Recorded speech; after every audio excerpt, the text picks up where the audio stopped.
Olá! Vamos lá, gente! Essa é a nossa segunda aula onde a gente vai falar sobre a primeira lei de Mendel. É isso, né? Vou te dizer o quê? Vamos embora! Gente, vamos lá! Toda hora eu falo gente, mas é isso, vamos embora! Ó, na aula de Genética 2, nós vamos trabalhar com a primeira lei. Então, Mendel era o quê? Um cara desocupado, que não tinha o que fazer, não tinha Instagram, Facebook, aí acabou descobrindo lá uns perrengues e aí vamos embora, né? Pra poder acabar com a vida de vocês nas provas. Mendel era um monge agostiniano, né? E ele trabalhou com muita matemática, muita estatística atrelada aos trabalhos de cruzamento. Então, alguns vestibulares tradicionais, eles cobram que esses fatores aqui foram fatores que não ajudaram Mendel a ser entendido. Porque na época realmente a introdução da matemática e da estatística aos estudos de biologia, de hereditariedade, eram novidades, então não ajudou muito não.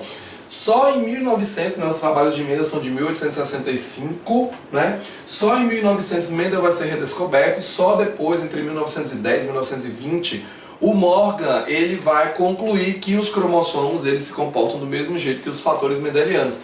E aí a gente vai ter a certeza de que os genes estão localizados nos cromossomos e que vão estar se comportando como os fatores mendelianos. Então Mendel não falava sobre gene, ele falava sobre fatores, né? Nessa primeira lei, também chamada de lei da pureza dos gametas, monohibridismo, né? É a primeira lei de Mendel que vai estar trabalhando justamente com esses fatores aí, dizendo que cada caráter, cada característica é determinada por um par de fatores. Bom, Mendel utilizou o piso sativum, que é a ervilha de cheiro.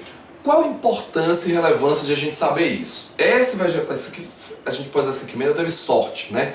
É a competência de escolher o material certo para fazer o brilhante trabalho que ele fez. E aí o que vai acontecer? Aqui é importante porque a gente consegue reproduzir muitas gerações em pouco tempo, né? E as características são contrastantes. Então, ou a planta era muito alta ou ela era muito baixa, a semente ou era lisa ou era rugosa, a posição da flor, axial, lateral. Então, essas informações ajudaram nos trabalhos de Mendel em relação a essa questão da hereditariedade.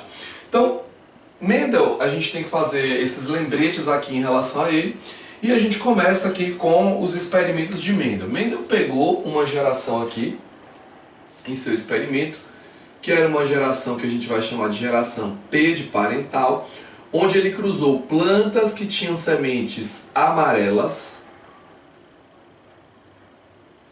com outras plantas que apresentavam sementes de fenótipo verde, tá? Planta de semente amarela com planta de semente verde. Gente, só pra gente recapitular, verde e amarela são fenótipos, tá? São cores. E Mendel tinha certeza que essa geração era pura. Como que ele tinha essa certeza? Ele pegava essa amarela e autofecundava e via que só nasciam amarelas. Ele sabia que ela era pura, tá? Pegava essa verde, autofecundava e aí nasciam todas o quê? Verdes. Ele tinha certeza de que essa geração era pura. E aí Mendel fazia o seguinte, como a gente está trabalhando com vegetal, só para a gente lembrar, o vegetal ele tem na flor, quando é uma flor hermafrodita, o gineceu, que é a parte feminina, e o androceu, que é a parte masculina geradora do grão de pólen, tá? Então, nessa situação aqui, o que foi que Mendel fez? Ele pegava o grão de pólen do aparelho masculino de uma flor e levava até o aparelho feminino de outra flor, para que aqui nesse início ele tivesse condições de fazer um procedimento que nós vamos estar chamando aqui de fecundação cruzada. O que Mendel fez aqui nessa geração parental, para obter a primeira geração dele aqui, a geração primeira que nós vamos ter aqui, a gente vai chamar de F1. Geração F1 ou filial 1, onde 100% das sementes nasceram com sementes com cores amarelas. Aí o que eu quero que vocês entendam? Mendel entendeu que cada caráter é determinado por um par de fatores. Qual é o caráter aqui? Cor da semente. E quem é o par de fator? Existe o fator para a cor amarela e o fator para a verde. Nesse primeiro momento a gente fica na dúvida do que aconteceu e será se o fator, será ótimo, será que o fator para amarelo destruiu o fator para verde? E aí Mendel vai pegar essas sementes amarelas e agora ele vai pegar o grão de pólen da flor e colocar na mesma flor. Mendel agora vai fazer o que nós chamamos de autofecundação. Nessa geração aqui, filial 1, ele faz autofecundação de flor amarela com flor amarela para obter o que nós chamamos de geração F2. Nessa F2, nós obtivemos o seguinte resultado. Mendel obteve 75% de sementes amarelas e 25% de sementes verdes. Isso aqui foi o resultado do obtido de Mendel. Então vejam só, nós precisamos entender o seguinte. Vamos pegar esses dados e trazer para os dias atuais, para o conhecimento que a gente tem. Então, primeira coisa, primeira lei, lei do monohibridismo. Por quê? Eu estou trabalhando com um par de genes para uma determinada característica. Então, quando a gente vem para cá, para essa primeira lei, vamos colocar aqui essa situação.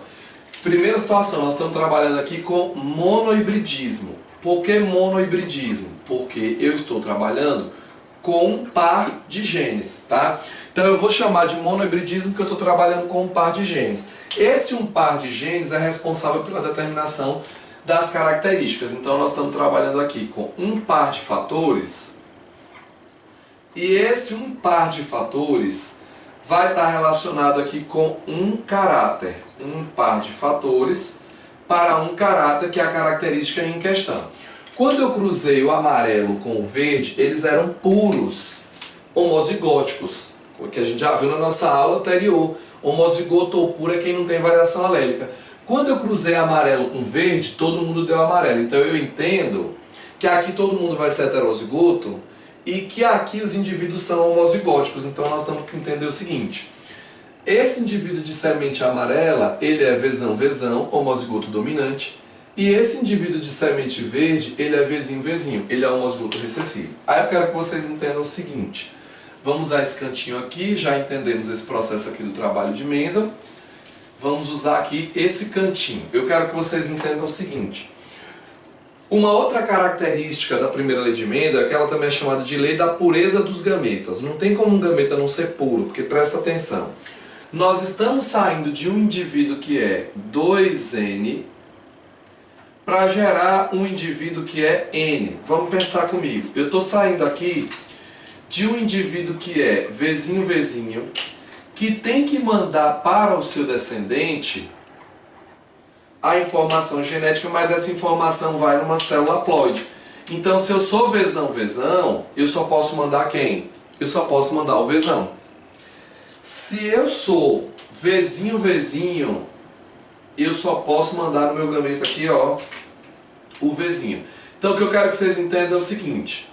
Eu tenho aqui o vezão com o vezão, mas eu só posso mandar para o descendente um vezão. E eu tenho aqui o vezinho, e eu só posso mandar para o descendente, e desgraça, só posso mandar para o descendente um vezinho. O que significa dizer que todos esses descendentes de semente amarela, todos eles vão ser o quê? Heterozigóticos, todos eles vão ser vezinho. Porque um vezão veio do indivíduo de semente amarela, o vezinho veio do indivíduo de semente verde. Agora, na hora de fazer a autofecundação, é como se eu cruzasse um indivíduo vezinho com outro indivíduo de mesma constituição genotípica.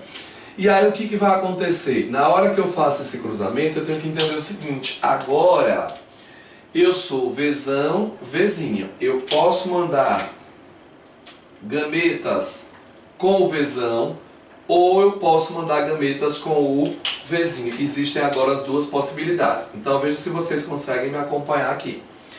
Pode ser que esse gameta vezão se encontre com esse outro gameta vezão. E aí nós teremos aqui um descendente homozigoto dominante que é vezão. Ok, gente? Pode ser que eu mande esse vezão e esse indivíduo aqui mande o vezinho. Como que vai ficar essa situação? Esse indivíduo homozigoto ou heterozigoto, vezinho. Pode ser que já foram as duas possibilidades desse vezão. Eu posso mandar esse vezinho com esse vezão ou esse vezinho com o outro vezinho. E aí nós teríamos aqui mais um vezinho e um indivíduo vezinho. Gente, o que eu quero que vocês entendam?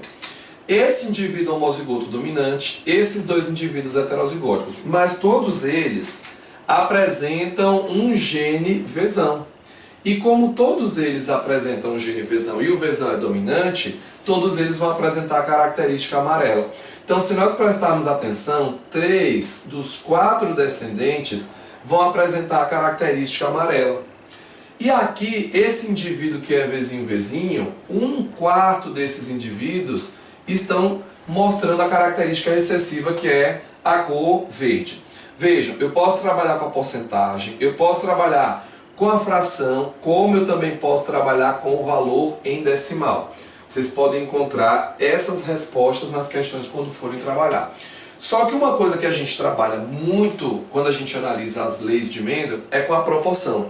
Então, a partir de agora, todas as vezes que você estiver lendo uma questão, fizer a interpretação dela e analisar que nós estamos cruzando indivíduos heterozigóticos para uma característica, na minha cabeça automaticamente tem que vir uma proporção notável, que é de 3 indivíduos com a característica dominante e um indivíduo com a característica recessiva. Então vamos supor que eu dissesse o seguinte a você na questão. Deste cruzamento foram obtidas 400 sementes. Se em 4, 3 eu espero que sejam amarelas, em 400, 300 eu vou esperar que sejam amarelas. Se em 4, 1 eu espero que seja verde, em 400, 100 eu espero que sejam verde. Então, essas proporções, elas nos ajudam a responder as questões quando a gente encontra lá dados ou proporções e resultados para analisar. Então, o tempo inteiro nós vamos estar sendo questionados por proporções para os cruzamentos. E aí as proporções aqui vão ser as seguintes. Nós vamos trabalhar com uma proporção genotípica e outra proporção fenotípica. Gente, a proporção genotípica aqui foi de um homozigoto dominante para 2 heterozigóticos para um homozigoto recessivo. E a proporção fenotípica, porque genótipo é Vzão, Vzão é a constituição genética do indivíduo. E o fenótipo é a expressão do caráter. Nós ficamos aqui com 3 com a característica dominante e 1 com a característica recessiva. É isso, gente. Então eu espero que vocês estejam entendendo. Todo mundo feliz aí do outro lado da tela. Então, essa é a análise que a gente faz da primeira lei. Esse cruzamento ele pode ser feito de uma outra maneira. Ele pode ser feito utilizando um quadrado de Pinet. Então, como é que nós utilizaríamos um quadrado de Pinet para encontrar essa resposta aqui? O primeiro passo, quando a gente vai montar o quadrado de Pinet, é a gente identificar quem são os gametas. Então, o meu participante aqui é o indivíduo Vzão Vzinho. O gameta dele é Vzão e o outro gameta dele é o Vzinho. Então, num quadrado de Pinet, a gente estabelece o seguinte. Sou péssimo de quadrado, ia ser um horror de professor de geometria, mas é a vida. A gente vai ter aqui, ó, na primeira coluna e na primeira linha, nós só vamos colocar os gametas. Então, ó, colocaremos aqui os gametas da parte masculina e aqui os da parte feminina. Como é uma autofecundação, os gametas vão ser os mesmos. Eu vou mandar Vzão aqui, Vzinho, eu posso mandar o Vzão e o Vzinho. Então, na primeira linha e na primeira coluna, tá vindo bem. Na primeira linha e na primeira coluna, nós vamos estar trabalhando apenas com gametas. E aqui dentro do quadrado, nós vamos encontrar quem? As fecundações. Então, vamos lá. Se esse gameta encontrasse com esse outro, a fecundação que eu teria seria aqui um indivíduo Vzão, Vzão. Aqui seria um indivíduo Vzão, Vzinho. Aqui seria um indivíduo Vzão, Vzinho. E aqui o indivíduo Vzinho, Vzinho. Então, eu posso utilizar o quadrado de Pinet ou eu posso fazer o cruzamento direto. Quando a gente estiver trabalhando com outros cruzamentos envolvendo dihibridismo, ou seja, 2 pares de genes, trihibridismo e por aí vai, vão existir momentos onde o mais fácil é a gente montar o quadrado de Pinet. Mas sempre na resolução da questão existem várias situações que a gente pode estar analisando.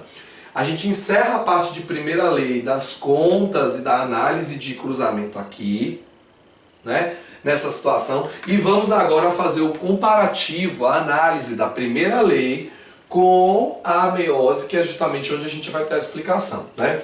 Como é que a gente faz o enunciado da primeira lei de Mendel? O enunciado da primeira lei de Mendel a gente faz da seguinte maneira. Cada caráter é determinado por um par de fatores que se segregam na formação dos gametas, né? Então, Mendel dizia que cada caráter era determinado por um par de fatores que se segregam, ó.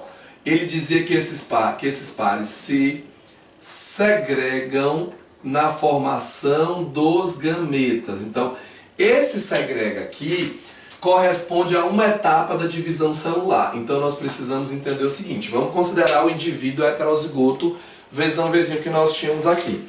Então, o primeiro passo, eu vou desenhar como cromossomo, mas a gente só tem como cromossomo na divisão, tá?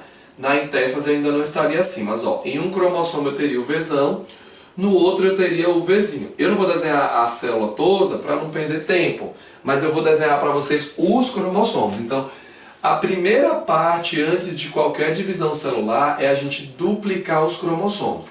Existe um outro vídeo aí no canal que fala somente sobre isso, sobre duplicação de cromossomos e a contagem de cromossomos. Porque, ó, para contar o número de cromossomos, eu conto o número de centrômeros, tá? Aqui eu tenho 1, 2, eu tive aqui a duplicação do material genético e depois que eu dupliquei o material genético, eu continuo com 2 cromossomos. Só que eles eram 2 cromossomos simples, agora são 2 duplicados. Eram 2 moléculas de DNA, agora são 4. Eu tenho aqui o Vzão com o Vzão e aqui, gente, o Vzinho com o Vzinho. Olha que delícia! E aí o que vai acontecer? Vai ter uma determinada etapa que a gente tem lá na divisão celular que chama metáfase 1, onde eles vão estar emparelhados. E logo depois da metáfase 1, nós vamos ter uma tal de anáfase 1, onde nós vamos separar os cromossomos homólogos. Então o que vai acontecer? Nós vamos ter aqui uma etapa.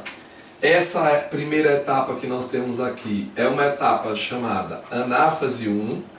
E na anáfase 1 a gente vai ter a segregação dos cromossomos homólogos. Então vê se você me entende. Para uma célula aqui, filha, vem o Vzão com o Vzão. Para outra célula filha, vai o Vzinho com o Vzinho. E aí depois que nós tivemos a anáfase 1, nós vamos segregar as cromátides irmãs na outra anáfase, que é a anáfase 2. Então agora nós vamos ter uma outra etapa chamada anáfase 2. Muita gente confunde quem que explica melhor a primeira lei. Então vamos recapitular. Cada caráter é determinado por um par de fatores que se segrega na formação dos gametas. Quem é o par? O Vzão e o Vzinho. Onde que o Vzão e o Vzinho vão se separar? Vê, no final disso aqui, eu vou ter aqui uma célula com Vzão, outro gameta com Vzão. Um gameta aqui com Vzinho, outro gameta com Vzinho. Como a gente gerou 2 Vzão e 2 Vzinho, a gente simplifica e fica como se a gente tivesse gerado 1 e 1. É tanto que lá nas continhas, vocês viram aqui no quadrado de Pinet, eu coloquei um Vzão, um Vzinho e por aí vai. Gente, aqui na anáfase 1, o Vzão se separou do Vzinho. Na anáfase 2, o Vzão separa do Vzão e o Vzinho separa do Vzinho. Então o que eu quero que você entenda? A explicação para a meiose, a explicação da meiose para a primeira lei, ela é dada justamente aqui nessa etapa que nós chamamos de anáfase 1. Então a anáfase 1 é a responsável por explicar a primeira lei de Mendel. Então é madeirada, vamos embora. É isso aí. Beijo, Brasil!